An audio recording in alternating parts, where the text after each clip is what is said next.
Hello everyone, welcome back to the channel. आज मैं एक अलग से एक टॉपिक पे वीडियो शूट कर रही हूँ जो कि है डाइजेस्टिव सिस्टम, क्योंकि बच्चों को जनरली इस टॉपिक में बहुत इश्यूज आते हैं। इसलिए मैं एक सेपरेट वीडियो डाइजेस्टिव सिस्टम की डाल रही हूँ। तो चलिए शुरू करते हैं। सबसे पहले देखते हैं डाइजेस्टिव सिस्टम है क्या। तो ह्यूमंस की अगर हम बात करें तो हमें जो डाइजेस्टिव सिस्टम है वो दो चीज़ों से मिलके बना होता है, एक एलिमेंट्री कैनाल और दूसरे ग्लैंड्स। तो एलिमेंट्री कैनाल क्या है? Alimentary canal is a long muscular tube extending from the mouth to the anus. यानी कि अगर हम हिंदी में बोले तो ये एक ऐसा फूड पाइप सिस्टम है जिसमें कि एक लंबी सी ट्यूब होती है, और ये जो ट्यूब है ये माउथ से स्टार्ट होती है और एनस तक जाती है, जिससे कि फूड जो है वो डाइजेस्ट करने का जनरली काम करती है। नेक्स्ट है ग्लैंड। ग्लैंड क्या है? तो ग्लैंड को हम हिंदी में ग्रंथियां कहते हैं। इसका क्या मतलब है? बॉडी में कुछ स्पेशल ऑर्गन्स होते हैं जो अलग अलग टाइप के सब्सटेंस बना के उसको रिलीज करते हैं, जैसे कि कुछ एंजाइम होते हैं या हार्मोन हो गए, इन्हें हम ग्लैंड्स कहेंगे। जैसे कि हमारे मुंह में जो सलाइवा बनता है, सलीवरी ग्लैंड नाम की एक ग्लैंड है जो कि हमारे माउथ में सलाइवा प्रोड्यूस करती हैं। तो एलिमेंट्री कैनाल और ग्लैंड्स मिला के ह्यूमंस में पूरा डाइजेस्टिव सिस्टम बनाती हैं। अब नेक्स्ट हम देखते हैं कि हमारी बॉडी में वो कौन कौन से ऑर्गन्स हैं जो मिल के एलिमेंट्री कैनाल बनाते हैं। तो सबसे पहले है माउथ, देन फूड पाइप या जिसे हम ईसोफेगस भी कहते हैं, next stomach, small intestine, large intestine and anus. तो ये सारे वो ऑर्गन्स हैं जो कि डाइजेशन में पार्टिसिपेट करते हैं और एलिमेंट्री कैनाल का पार्ट है। अब हम ग्लैंड्स की बात करें कि कौन कौन सी ग्लैंड्स हैं जो डाइजेशन प्रोसेस में हेल्प करती हैं। तो सबसे पहले है सलीवरी ग्लैंड जो कि हमारे माउथ में सलाइवा प्रोड्यूस कर रही है। नेक्स्ट है liver and third pancreas.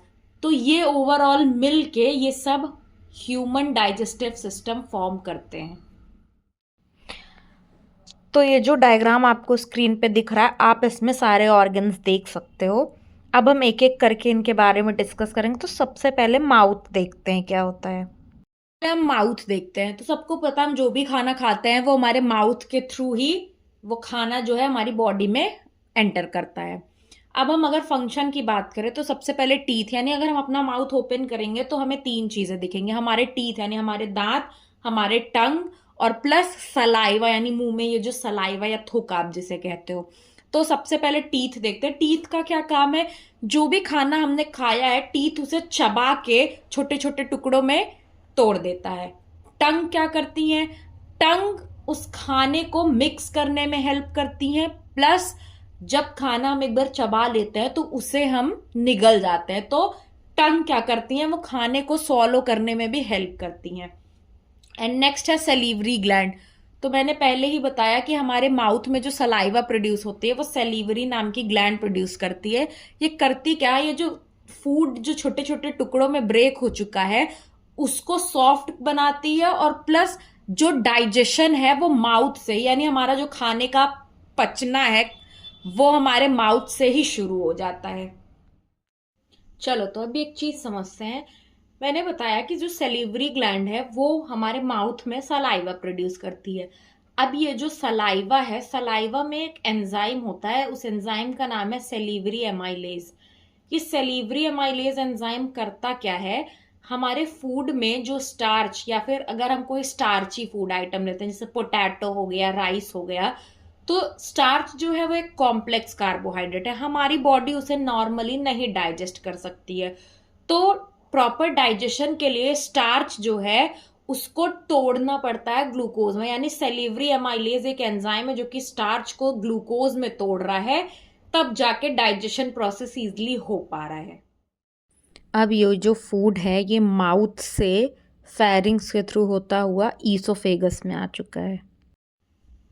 Oesophagus या फूड पाइप एक 25 सेंटीमीटर की लॉन्ग ट्यूब होती है। ये खाने को पुश करती है, यानी जो खाना हमारे माउथ से आया है वो उसे पुश करती है। एक प्रोसेस है पेरिस्टालसिस प्रोसेस के थ्रू, तो खाना जो है वो स्टमक तक पहुंचता है। पेरिस्टालसिस क्या है? मसल्स जो होती हैं ईसोफेगस की, जो मसल्स हैं वो मसल्स लगातार कॉन्ट्रैक्ट और रिलैक्स होती हैं, जिसकी वजह से वेव टाइप का एक मूवमेंट होता है फूड का। तो यही wave kind of movement food का ईसोफेगस से फूड को स्टमक में ले जाता है, इसी प्रोसेस को पेरिस्टालसिस कहते हैं। आइए हम डायग्राम से समझते हैं। ये जो फिगर आपको अभी दिख रहा है स्क्रीन पे, इसमें आप देख सकते हो ये जो फूड बोलस है वो धीरे धीरे, यानी कि ये जो फूड पाइप की मसल्स हैं वो लगातार कॉन्ट्रैक्ट रिलैक्स हो रहे हैं, जिसकी वजह से जो फूड है वो धीरे धीरे नीचे की तरफ पुश हो रहा है। और इसी तरह धीरे धीरे पुश होते होते ये जो फूड है ये फूड पाइप से होता हुआ स्टमक में चला जाता है। अब ये जो फूड है वो पेरिस्टालसिस प्रोसेस के थ्रू ईसोफेगस में स्टमक में आ चुका है। अब हम देखते हैं स्टमक में आगे क्या प्रोसेस होता है। अब नेक्स्ट हम स्टमक के बारे में डिस्कस करते हैं। तो स्टमक क्या करता है, यानी खाना हमारे माउथ से होते हुए ईसोफेगस में, और ईसोफेगस से अब ये जो खाना है ये हमारे स्टमक में आ जाता है। तो स्टमक जो है वो गैस्ट्रिक जूस सिक्रीट करता है। अब ये गैस्ट्रिक जूस मेनली 3 चीज़ों से मिलके बनी होती है। पहला है HCl जिसे हम हाइड्रोक्लोरिक एसिड कहते हैं, second mucus and third is pepsin. अब हम एक एक करके देखते हैं इनका काम क्या है।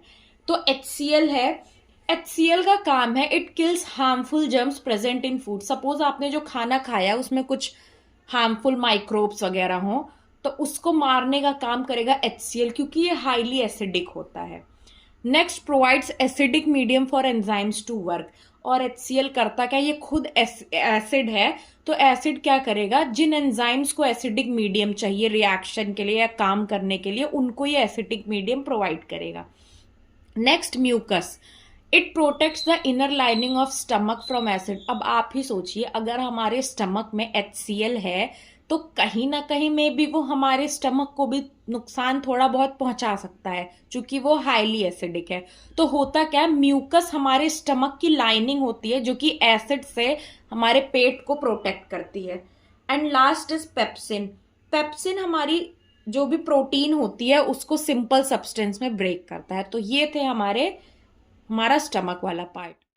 अब जो फूड है वो स्टमक से आ चुका है स्मॉल इंटेस्टाइन में, जहाँ पे पूरा डाइजेशन फूड का होगा। और अगर आप फिगर में देख रहे हैं तो ये हाईली कॉइल्ड यानी काफ़ी मुड़ा हुआ स्ट्रक्चर है। तो अब हम आगे इसके बारे में देखते हैं। अब फूड जो है वो स्मॉल इंटेस्टाइन में आ चुका है। तो सबसे पहले देखते हैं स्मॉल इंटेस्टाइन है क्या। तो ये एक लंबी कॉइल्ड स्ट्रक्चर है जो कि स्टमक से अटैच है, और फूड का पूरा यानी कंप्लीट डाइजेशन की अगर बात करें तो कंप्लीट डाइजेशन स्मॉल इंटेस्टाइन में होता है। डाइजेशन के बाद जो न्यूट्रिएंट्स हैं वो ब्लड में एब्जॉर्ब हो जाते हैं, एक स्ट्रक्चर होता है विलाई उसके थ्रू। अब हम देखते हैं विलाई है क्या, हम आगे डायग्राम से भी देखेंगे। ये छोटे छोटे फिंगर लाइक प्रोजेक्शंस होते हैं, यानी ऐसे हमारे फिंगर्स की तरह ऐसे निकले हुए होते हैं जो कि स्मॉल इंटेस्टाइन की इनर वॉल पे होते हैं। ये करते क्या है, ये सरफेस एरिया को बढ़ाते हैं, और उससे होता क्या है, जो भी फूड में न्यूट्रिएंट्स प्रेजेंट थे वो हेल्प करते हैं कि ब्लड उन न्यूट्रिएंट्स को प्रॉपरली एब्जॉर्ब कर ले। तो ये है विलाई का फंक्शन जो कि जनरली एग्जाम्स में पूछा जाता है। तो आपको स्मॉल इंटेस्टाइन की जो लाइनिंग है, इनर लाइनिंग, उस पे कुछ इस तरीके से फिंगर लाइक यानी हमारी फिंगर्स की तरह बाहर की तरफ निकले हुए कुछ स्ट्रक्चर दिखेंगे जिसको विलाई कह रहे हैं। ये कुछ इस तरीके से दिखते हैं। इनका काम वही है कि सरफेस एरिया को बढ़ाते हैं जिससे कि न्यूट्रिएंट्स जो हैं वो प्रॉपरली ब्लड एब्जॉर्ब कर पाए। तो कुछ इस तरीके के दिखते हैं।